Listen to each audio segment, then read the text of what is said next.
하나님 아버지 감사합니다. 언제나 우리들을 채우시고 입히시고 먹이셨던 주님의 그 은혜에 감사와 찬양을 올려드리며 오늘도 나아갑니다. 이 예물이 쓰여지는 곳곳마다 하나님의 나라에 귀히 쓰여지게 도와주시고 그것이 생명의 통로로 사용될 수 있도록 축복하여 주시옵소서. 드린 손길들 위에 하늘의 신령한 은혜로 이 땅에 기름진 것으로 갚아주시고 드리고 싶어도 드리지 못한 손길들 위에는 넉넉하게 채워주시는 은혜를 경험하게 하여 주시옵소서. 우리 성도들의 삶의 현장 속에 함께하여 주시고 직장과 사업장과 가정의 모든 현장, 학교의 모든 현장 속에 은혜와 복을 더하여 주시옵소서. 아버지께서 모든 것 이끌어 주실 줄 믿사옵고 우리 주 예수 그리스도의 이름으로 기도드립니다. 아멘. 교회 소식을 전하겠습니다. 주보를 참조해 주시기 바랍니다. 이제 날씨가 많이 선선해졌지요? 아침 저녁으로 그 선선한 날씨 속에서 또 환절기가 돼서 감기 드실 수 있으니까요. 따뜻하게 몸을 보호하시는 또 여러분 되시고요. 이 시간들 통해서 하나님의 은혜가 충만하시기를 바랍니다. 서로 한번 인사하겠습니다. 사랑합니다. 축복합니다. 당신을 기대합니다. 네. 교우 소식을 전하겠습니다. 우리 김용규 이점숙 집사님 모친의 장례를 지난 주간에 잘 마쳤습니다. 기도해 주시고 위로해 주신 성도님들께 감사합니다. 더 바른 교회 방문해 주신 여러분께 감사드리고요. 방문해 주시면 방문 카드를 작성해 주시면 주중에 연락드리겠습니다. 혹 등록을 원하시면 예배 후 뒤편에 계시는 새가족부의 안내를 받으셔서 5주 과정을 수료하시면 정식 등록하실 수가 있겠습니다. 오늘은 조대일 장로님, 이우숙 권사님 가정에서 식사를 제공해 주십니다. 식사 이후에 다락방으로 모여주시고 식사를 또 제공해 주시고 준비하는 손길 위에 감사를 표현해 주시면 더욱더 풍성한 시간이 되리라고 믿습니다. 하나님의 말씀 보도록 하겠습니다. 마태복음 13장 44절부터 52절까지의 말씀이고요. 제가 44절부터 읽고 여러분이 한 절 읽고 교독하도록 하겠습니다. 천국은 마치 밭에 감추인 보화와 같으니 사람이 이를 발견한 후 숨겨두고 기뻐하며 돌아가서 자기의 소유를 다 팔아 그 밭을 사느니라. 또 천국은 마치 좋은 진주를 구하는 장사와 같으니 극히 값진 진주 하나를 발견하매 가서 자기의 소유를 다 팔아 그 진주를 사느니라. 또 천국은 마치 바다에 치고 각종 물고기를 모는 그물과 같으니 그물에 가득함에 물가로 끌어내고 앉아서 좋은 것은 그릇에 담고 못된 것은 내버리느니라. 세상 끝에도 이러하리라. 천사들이 와서 의인 중에서 악인을 갈라내어 풀무불에 던져 넣으리니 거기서 울며 이를 갈리라. 이 모든 것을 깨달았느냐 하시니 대답하되 그러하오이다. 함께 읽겠습니다. 예수께서 이르시되 그러므로 천국의 제자된 서기관마다 마치 새 것과 옛 것을 그 곳간에서 내오는 집주인과 같으니라. 아멘.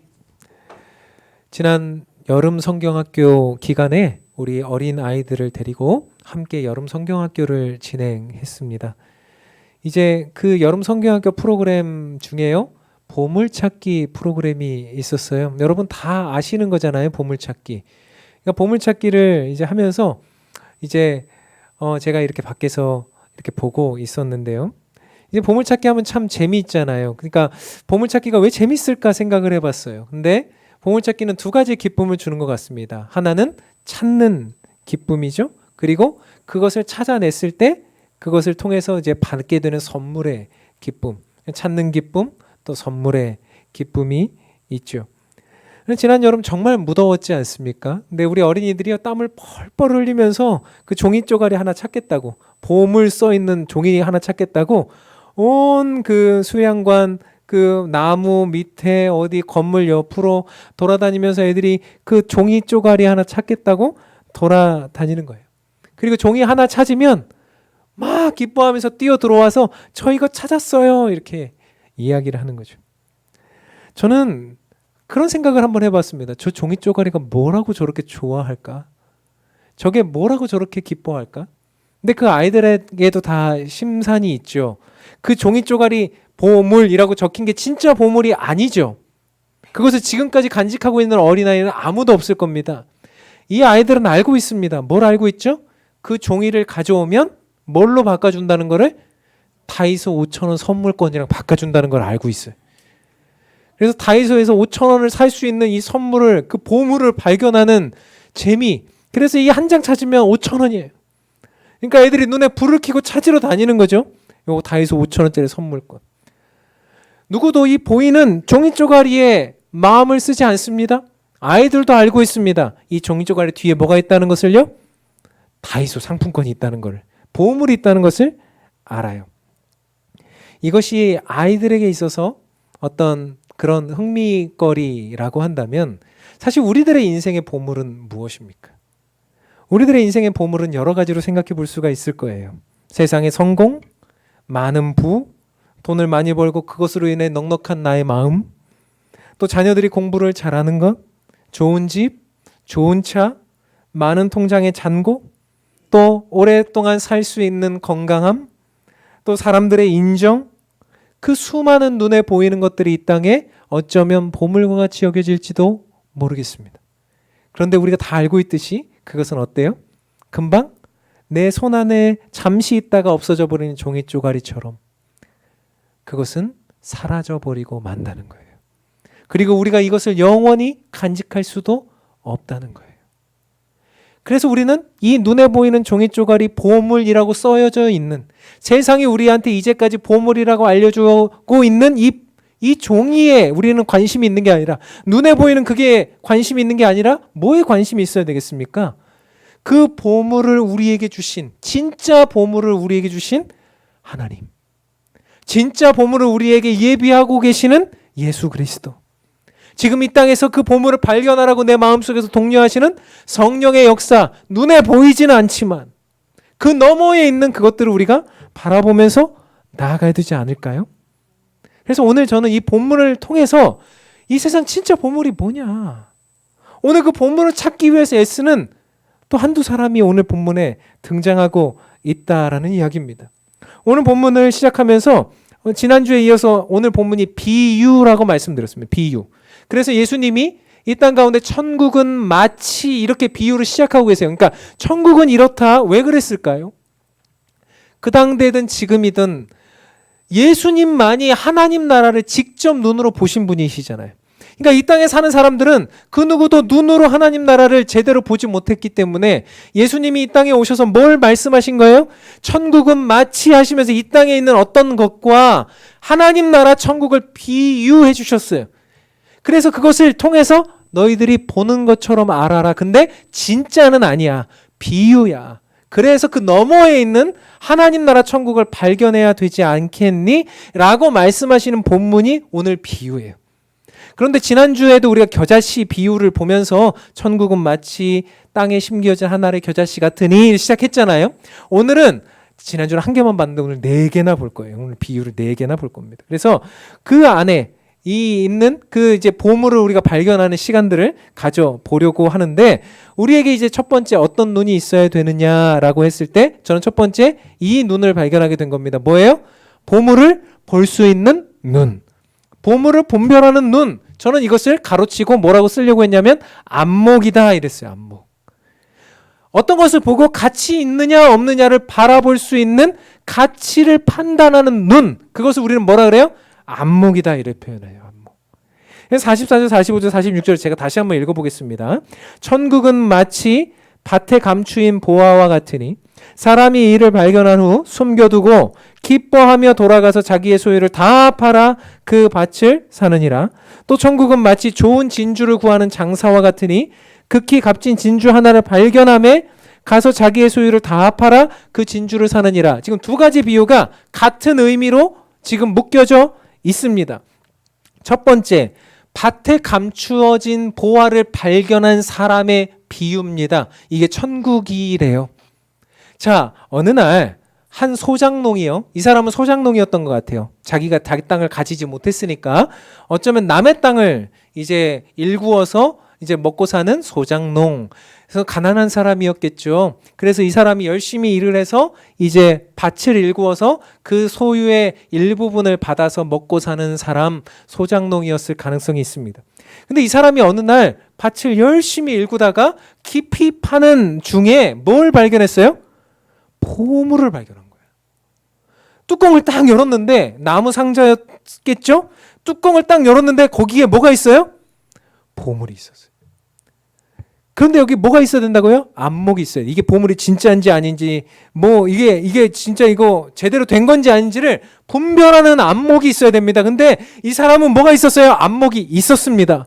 그래서 그걸 딱 열어봤더니 뭐예요? 진짜 보물인 거예요. 그래서 어떻게 했습니까? 가지고 집으로 가요?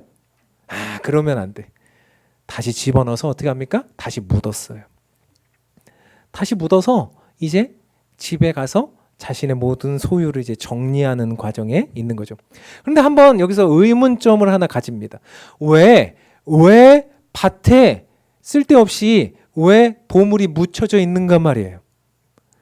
여러분, 보물 있으면 어디다 두시겠어요? 은행에 두죠? 보물 없어 봐서 모르시는가 봐요. 보물은 은행에 두죠. 아니면 집에 있는 뭐에 둬요? 금고가 다 있으신가 보네요. 그래, 그렇군요. 금고에 두죠.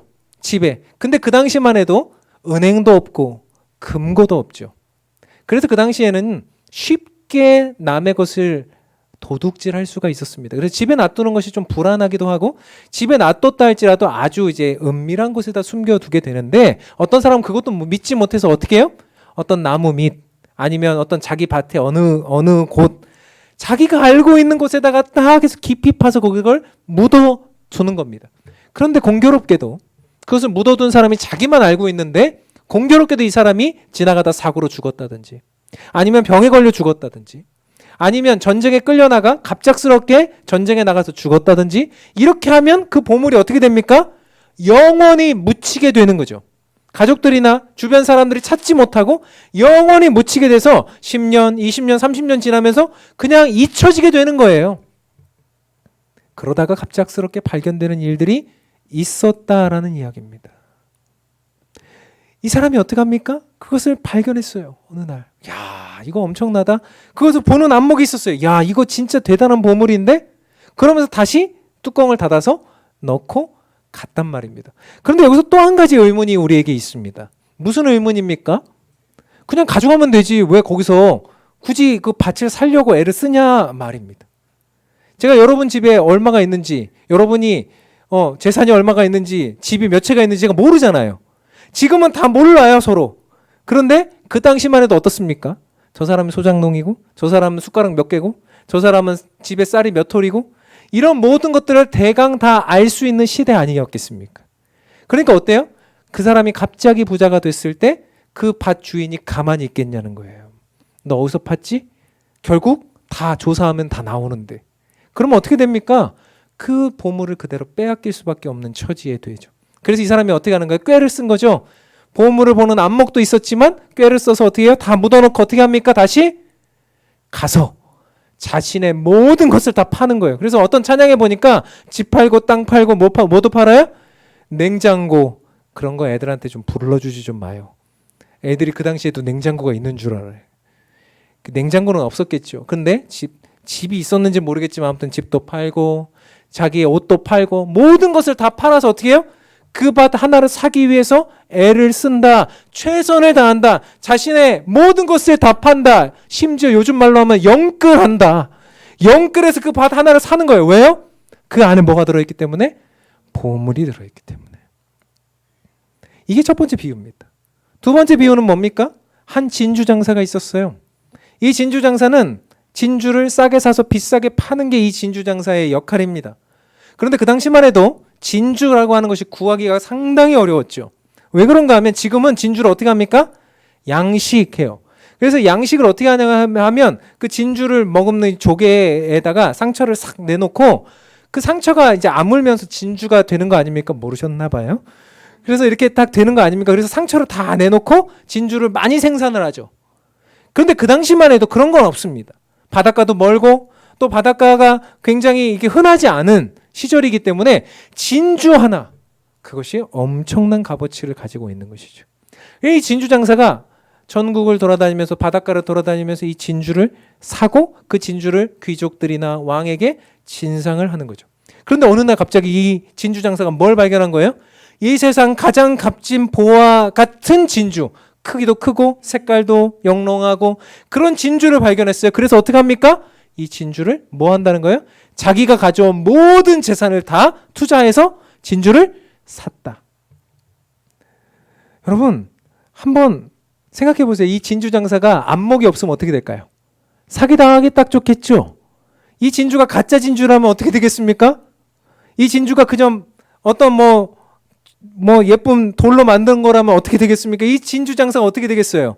모든 것을 다 잃어버리는 것 아니겠습니까? 그러니까 뭐가 있어야 됩니까? 안목이 있어야 되죠.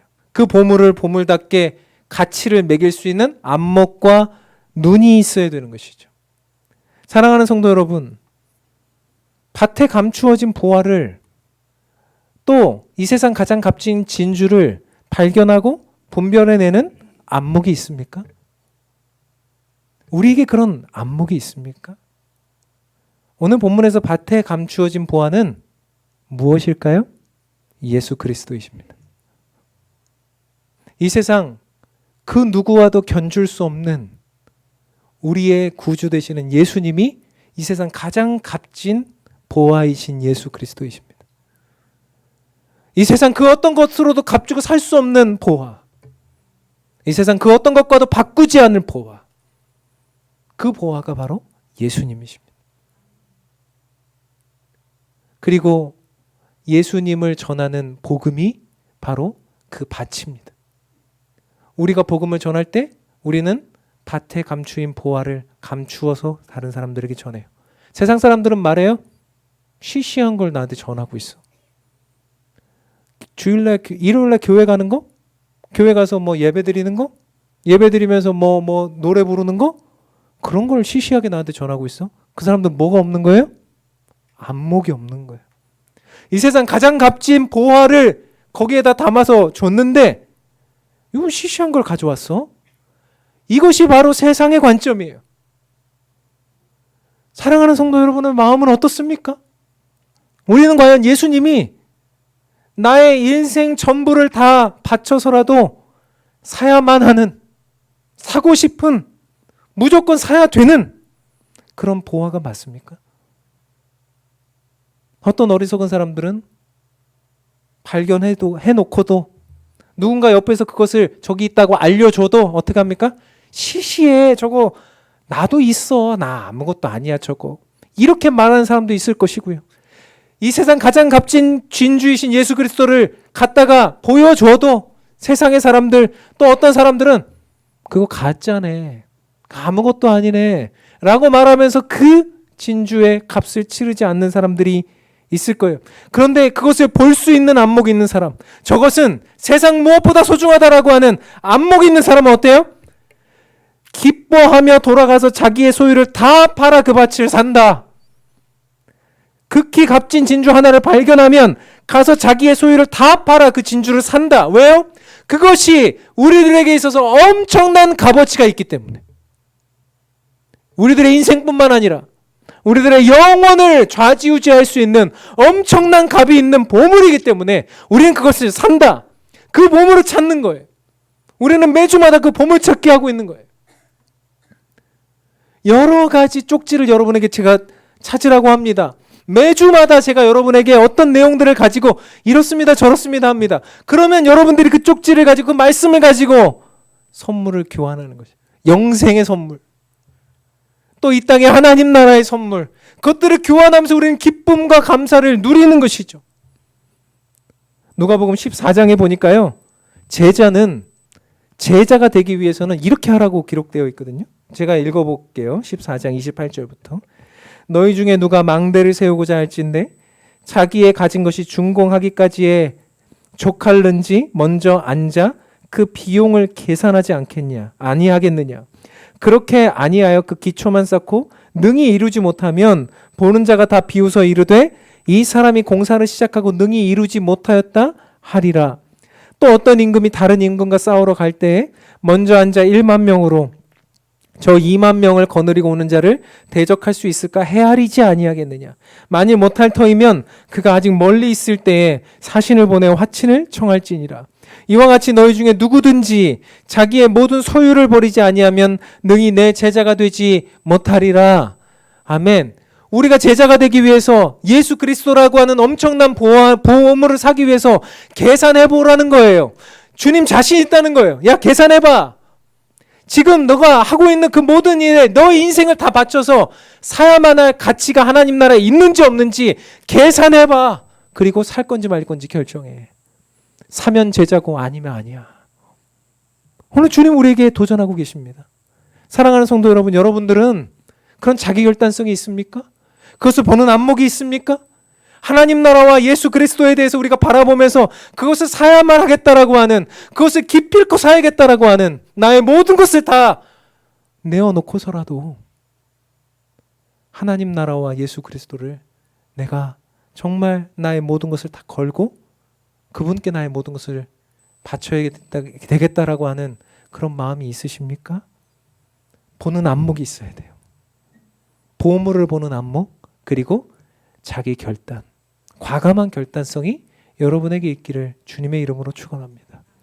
그런가 하면 이제 세 번째 비유로 넘어갑니다. 저는 이 세 번째 비유에서는 어떤 눈인가 봤더니 한번 같이 읽어봅시다. 세 번째 비유, 두 번째요. 두 번째 읽겠습니다. 시작. 마지막 날 심판을 보는 눈이에요. 이게 이제 오늘 본문에 의하면 세 번째 비유죠. 두 가지의 비유가 앞에 나왔으니까 제가 47절부터 50절까지 다시 한번 읽어드리겠습니다. 또 천국은 마치 바다에 치고 각종 물고기를 모는 그물과 같으니 그물에 가득함에 물가로 끌어내고 앉아서 좋은 것은 그릇에 담고 못된 것은 내버리느니라. 세상 끝에도 이러하리라. 천사들이 와서 의인 중에서 악인을 갈라내어 풀못불에 던져 넣으리니 거기서 울며 이를 갈리라.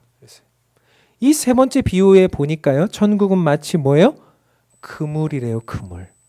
근데 그 그물 안에 두 종류의 물고기가 있습니다. 어떤 종류의 물고기가 있습니까? 좋은 물고기. 이쪽에는 어떤 물고기가 있습니까? 못된 물고기 있습니다. 여러분, 이 내용 안에 한 그물 안에 이것들이 섞여져 있다, 이 얘기예요. 박윤선 목사님은 이 구절을 주의하시면서 이렇게 하셨어요. 이 비유는 이 세상의 교회 안에 양과 염소가 섞여 있는 모습을 설명하고 있다, 이랬어요. 그러니까 이 그물이 한 그물이고 한 교회고 한 세상 안에서 어떻다는 거예요? 좋은 물고기, 못된 물고기가 같이 있다. 양과 염소가 같이 있다. 알곡과 가라지가 같이 있다. 이 얘기예요. 그런데 저는 여기서 한 가지 또 질문, 스스로에게 또 말씀에게 질문하는 거예요. 왜 질문을 하는가 봤더니 여기서 보니까요, 그물에 가득함에 물가로 끌어내고 앉아서 좋은 것은 그릇에 담고, 여기까지 이해가 되는데 그 다음에 뭐가 나와야 됩니까? 여러분 한번 생각해 보세요. 뭐가 나와야 됩니까? 좋은 것은 그릇에 담고 나쁜 것은 내버리느니라 이래야 되잖아요. 근데 여기서 보니까 뭐라고 말합니까? 못된 것은 내버린다 이래요. 못된 것은 내버린. 성경에 보니까 나쁜 게 아니라 왜 못됐다라고 했을까? 그러니까 성경 안에 두 가지 용례가 다 있습니다. 나쁘다라고 쓴 용례가 있고요, 못됐다라고 쓴 용례가 있어요. 그래서 용례를 이렇게 살펴봤더니 이 못되다라고 하는 표현의 단어가 사프로스라는 단어인데, 이 못됐다라고 하는 표현은 나쁜 것보다 훨씬 안 좋은 거예요. 이 사프로스라는 단어는 완전히 부패한 상태예요. 겉은 멀쩡하나 속은 부패한 상태, 전적 부패의 상태, 절대로 먹을 수 없고 절대로 쓸 수 없는 전적 부패의 상태가 사프로스의 겉모양만 번지르한 상태. 교회 안에, 세상 안에, 한 그물 안에 좋은 물고기가 있고 어떤 물고기들은 못된 물고기라는 거예요. 어떤 물고기들은 완전히 부패했다는 거예요. 우리가 본래 어떤 존재였습니까? 우리 모두가 원래 못된 물고기였습니다. 전적 부패였어요. 우리 모두가. 그런데 우리가 예수 그리스도를 믿음으로 말미암아 어떻게 됐습니까? 좋은 물고기가 된 거예요. 주님이 우리를 좋은 물고기 삼아 주셨던 거예요. 근데 우리가 언제부터 좋은 물고기였는 줄 알고 지금 이 순간 살아가면서 나쁜 물고기들한테, 못된 물고기들한테 너 못된 물고기지? 이렇게 하고 있더라는 거예요. 여러분, 이 안에도 어쩌면 좋은 물고기, 못된 물고기가 섞여 있는지도 몰라요. 저는 아니길 바랍니다. 저는 정말 이 안에 좋은 물고기만 가득하길 바랍니다. 성경은 우리에게 그물 안에 못된 물고기, 좋은 물고기가 같이 있다. 그런데 심판날에 못된 물고기들은 풀무불에 던져 넣게 된다. 우리가 무엇을 바라볼 수 있어야 됩니까? 이 땅에서의 우리의 삶이 영원하지 않아요. 심판이 있다는 걸 알아야 돼요. 심판이 있고 분명히 끝날이 있고 분명히 마지막이 있고 분명히 주님이 좋은 것과 못된 것을 가르시는 날이 있다는 것을 우리가 알고 있어야 돼요. 우리가 그런 것을 보는 눈이 있어야 돼요. 그것을 보는 눈이 있어야 오늘 잘 사는 거죠. 오늘 잘 산다고 해서 내가 좋은 물고기가 되는 게 아닙니다만, 그것으로 구원을 받는 게 아닙니다만, 헷갈리지 마십시오. 그것은 아닙니다만 우리가 어때야 됩니까? 우리가 정말 더 좋은 물고기, 주님께 하나님 나라를 생각하는 물고기, 그런 성도가 되어야 되지 않겠습니까? 그런 의미에서 사도 바울이 빌립보서 2장 12절에 이렇게 권하고 있어요. 한번 같이 읽어봅시다. 시작. 그러므로 나의 사랑하는 자들아, 너희가 나 있을 때뿐 아니라 더욱 지금 나 없을 때에도 항상 복종하여 두렵고 떨림으로 너희 구원을 이루라 하셨어요. 아멘이에요. 여러분, 구원은 오늘 받았죠. 여러분들이 이미 구원을 얻었죠. 그렇지만 오늘 구원은 어떻게 하는 거예요? 항상 복종함으로 구원을 이루는 거예요. 명심하시기 바랍니다. 우리가 이미 구원을 받았지만 오늘도 우리는 구원을 완성해가는 과정 중에 있습니다. 헷갈리지 마시고 나 오늘 구원 못 받았나? 이런 게 아니고 여러분 이미 구원을 받았지만 그 구원을 두렵고 떨림으로 이루어가는 거예요. 내가 못된 물고기는 아닐까? 내가 때로는 교회와 성도들과 또 수많은 이들을 가슴 아프게 하는 못된 물고기는 아닐까? 주님이 나를 보시면서 기뻐하실까? 두렵고 떨림으로 너희 구원을 이루라 했어요. 우리의 구원이 이미 확정되었으나 오늘도 우리는 그 구원을 이룹니다. 그래서 우리는 마지막이 있다는 것을 알고 예수님이 가까이 오셨다는 것을 알고 오늘 우리는 이 땅 가운데서 그 구원을 이루는 성도들이 교회가 되기를 주님의 이름으로 소원합니다. 이제 마지막 비유입니다. 세 번째 눈은 어떤 눈입니까? 같이 읽어보겠습니다. 시작. 옛것과 새것을 좋아하는 눈이에요. 세 번째 비유를 제가 한번 읽어볼게요. 예수께서 이르시되 그러므로 천국의 제자된 서기관마다 마치 새것과 옛것을 그 곳간에서 내오는 집주인과 같으니라 이랬어요. 여러분 여기서 말하는 천국의 제자된 서기관, 여러분 서기관이 누굽니까? 서기관. 이 서기관은 뭐죠? 율법을 베껴 쓰거나 아니면 율법을 받아 적거나 아니면 율법을 가르치는 사람을 서기관이라 했습니다. 그러면 이 서기관은 구약 옛날 율법의 사람이지 않습니까? 근데 예수님이 오늘 뭐라고 말씀하세요? 이 사람은 구약의 사람이나 뭐예요? 천국의 제자된, 하나님 나라의 제자된 서기관이다. 그러니까 어떤 거예요? 구약과 신약을 함께 조화롭게 만든 사람이다 라고 하는 거죠. 그러니까 이 땅에 살아가면서 우리가 어떤 사람이 되어야 됩니까? 구약과 신약을 잘 조화하는 사람, 옛것과 새것을 잘 조화시키는 사람이 되어야 되지 않을까요? 곤도 마리에라고 하는 사람이요, 정리를 잘하기로 되게 유명하거든요. 곤도 마리에 들어보셨어요? 일본 사람인데요.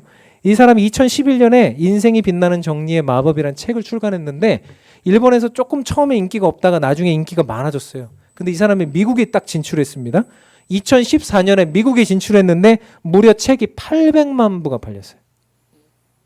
대박인 거예요. 진짜 이 사람은 갑자기 어느 날 스타가 됐어요. 정리의 스타. 그래서 막 토크쇼에도 나오고요. 이 사람이 뭐 버라이어티에도 나오고요. 그런 걸 가지고 미국에서 정리를 해주는 어떤 프로그램에 나와요. 시사주간지 타임이 선정한 세계에서 영향력 있는 100인에 선정되기도 하고요. 대단한 사람인데 이 사람이요, 정리를 해주는데 되게 특이하게 정리를 해줍니다. 그리고 정리를 어떻게 해야 되는가를 이야기해요. 그래서 세 가지의 원칙을 알려줍니다. 정리의 세 가지 원칙. 여러분 잘 들어보세요. 정리 안 되시는 분들 많죠? 첫 번째, 정리를 어떻게 하는가? 문제를 살펴봐야 된다. 문제를 정확히 봐야 된다. 내 문제가 뭔지, 내가 지금 정리를 왜 못하고 있는지, 내 방에 지금 정리할 공간이 있는지, 그리고 정리할 물건들이 있는지 정확하게 문제를 파악해야 된다는 거예요. 그러면서 이 사람이 예를 들어요. 다이어트를 하려면 뭘 가장 먼저 해야 된다라고 말해요? 다이어트 하려면 여러분 뭐 먼저 해야 됩니까? 저울 위에 가장 먼저 올라가야 돼. 내가 몇 킬로인지를 알아야지. 그래야 다이어트를 시작할 거 아닙니까? 그래서 내 자신을 정확하게 볼 수 있어야 된다는 거예요. 다이어트를 시작하려면 저울 위에 가장 먼저 올라가라. 여러분 운동선수가요. 열심히 준비를 하는 운동선수가 제일 먼저 해야 될 게 뭘까요? 자기 기록을 아는 거예요. 내가 100m 몇 초에 뛴다는 걸 지금 알아야 그래야 내가 그것을 발전시켜 나갈 수가 있는 거예요. 첫 번째 뭘 알아야 된다고요? 자기 문제를 먼저 안다. 내가 뭘 잘하는지 뭘 못하는지 나의 상황이 어떤지 안다. 두 번째 제대로 버린다. 그래서 이 곤도마리에는요. 딱 어떤 집에 가면 문제를 다 파악해요. 문제를 먼저 봐야 된다고 그랬잖아요. 파악하고 나서는 자기가 절대 정리 안 해줘요. 저거는요. 이렇게 하시면 돼요. 이렇게 말을 하고 그 사람이 치우게 합니다. 그 사람이 직접 정리하게 합니다. 그런데 정리의 팁이 있어요. 그게 뭐냐면 물건이나 가전제품이나 옷이나 이런 것들을 정리할 때 어떻게 정리하냐면 안아보래요. 이렇게 손에 잡아보고 안아보고 그걸 생각해보래요. 그런데 설레이지 않으면 어때요? 버려야 돼. 설레이지 않으면 버려요. 근데 이것을 꼭 잘못 적용하는 사람이 있습니다. 우리가 집에 가서 이제 어떤 남편 어떤 이제 아내가 이제 은혜를 받아가지고 오늘 목사님이 이런 얘기를 하던데 안아보래. 안아봐. 근데 설레요 안 설레요? 전혀 안 설레. 안 설레이면 어떻게 해요? 버려. 그러면 안 된다는 거예요. 사람한테는 하면 안 됩니다. 자녀들을 이렇게 갑자기 야 잠깐 와봐라 그러고 안아봤는데 안 설레요. 그러면 넌 좀 안 되겠다. 버리고 부모를 안 하면 그러면 안 된다는 겁니다. 사람 말고요. 버려도 되는 거. 가전제품, 물건, 그 다음에 여러 가지 내가 가지고 있는 수많은 것들 내가 이렇게 안아봤는데 설레지 않으면 어때요? 과감하게 버리라는 거예요. 근데 곤도마리아가 이거를 직접 해주지 않아요. 그 사람한테 꼭 하게 합니다. 그리고 그 사람에게 판단하게 합니다. 이게 두 번째 제대로 버려라 이 얘기예요. 세 번째가 저는 세 번째에서 이 사람한테 은혜를 받았는데 이 세 번째가 뭐냐면 버리기 위해서 버리지 말고 남기기 위해서 버려라 해요. 특이하잖아요. 2번을 보면 다 버려야 될 것 같은데 뭐예요? 이 사람은 버리는 것이 목적이 아닙니다. 남은 것을 더 잘 쓰기 위한 게 목적이에요. 여러 가지가 있을 때 그 중에 뭘 선택할 거냐? 설레이는 걸 선택해라. 그리고 그것을 잘 사용해라. 나머지 건 쓰지 않는다. 버리기 위해서 버리는 게 아니라 뭐예요? 남기기 위해서 버리라. 여러분 한번 생각해 보십시오. 우리가 교회 생활을 하면서 또 여러 가지 우리가 신앙 생활을 하면서 우리가 옛 습관들을 버려야 될 것들이 많습니다. 그런 부분들을 우리가 어떻게 분별해야 됩니까? 때로는 버리기 위한 버림은 안 된다는 거예요. 남기기 위해서. 내가 왜 이것에 집착하고 있었을까? 또 때로는 그 부분들에 대해서 우리가 생각하면서 버릴 수 있어야 돼요. 여러분 교회 오시면 때로는 구약과 신약을 좋아해야 된다고 그래요. 그러면 우리가 구약을 다 버려야 됩니까? 아니죠. 구약에 있는 관습들을 다 버렸습니다. 우리가 제사 지내지 않죠? 우리가 어떤 양을 잡지 않죠? 여기서 우리가 성막을 만들지 않죠? 우리가 성전이라고 이름 부르지도 않습니다. 이제 그런 모든 것들은 다 버렸습니다. 그러나 어때요? 그것에 정신은 취했습니다. 그리고 신약 시대에 그걸 적용하죠. 어떤 분들은 이렇게 말해요. 초대교회로 돌아갑시다. 초대교회로 돌아갑시다. 돌아가면 안 돼요. 안 됩니다. 초대교회에서 좋은 정신들을 취해서 2025년 오늘의 교회에 적용해야죠. 종교개혁 시대로 돌아가자라고 말합니다. 아니요. 돌아가지 않아요. 돌아갈 수 없습니다. 종교개혁의 정신을 취하고 2025년 오늘의 이 시대의 더 바른 교회 그것을 적용하는 거죠. 여러분의 신앙도 마찬가지입니다. 우리가 옛 것을 가져와서 왜 이것을 우리가 막 이렇게 합니까? 그런 거 아니고요. 그 정신을 가져와서 오늘의 시대에 적용하는 거죠. 옛 것과 새 것의 조화를 꿈꾸는 겁니다. 율법과 복음의 조화, 옛 것과 새 것의 조화, 변화와 개혁의 조화, 치우침이 없이 옛 것과 새 것을 곳간에서 같이 가지고 나와서 함께 그것을 버무릴 수 있는 실력. 여러분, 세댁한테 젓갈 주고 고춧가루 주고 배추 갖다 주고 버무려봐. 맛이 있어요, 없어요? 없어요. 실력이 없는 거야. 근데 엄마들한테 다 재료 갖다 주고 버무리세요. 그러면 엄마들이 그건 순서가 틀렸지? 그거부터 하는 거 아니지? 대출 절여야지? 이거부터 시작하잖아요. 실력이 있기 때문에. 그래서 우리가 옛 것과 새 것을 좋아하는 데는 실력이 필요해요. 실력이 필요하고 옛 것과 새 것을 좋아할 때는 배려와 존중이 필요해요. 옛 것을 추구하는 사람도 존중하고 새 것을 바라보는 사람도 존중하고 교회 안에서 어른들도 존중하고 아이들, 다음 세대들도 사랑하고 그것이 우리 안에서 함께 리폼 되는 거예요. 여러분, 어떤 분들은 교회를 이노베이션 하자고 말하는 사람들이 있어요. 혁신. 여러분, 근데 이노베이션과 리폼의 차이를 아십니까? 이노베이션은요, 뭘까요? 다 깡그리 다 엎어버리는 거예요. 밑에 아무것도 안 남기는 거예요. 다 엎어서 새롭게 만드는 거예요. 이노베이션. 주로 회사나 이윤 집단에서 이런 걸 많이 합니다. 그리고 이렇게 해야지 그들은 이윤이 납니다. 그런데 교회는 그렇게 하는 데가 아니에요. 교회는 뭐 하는 데입니까? 리폼이에요.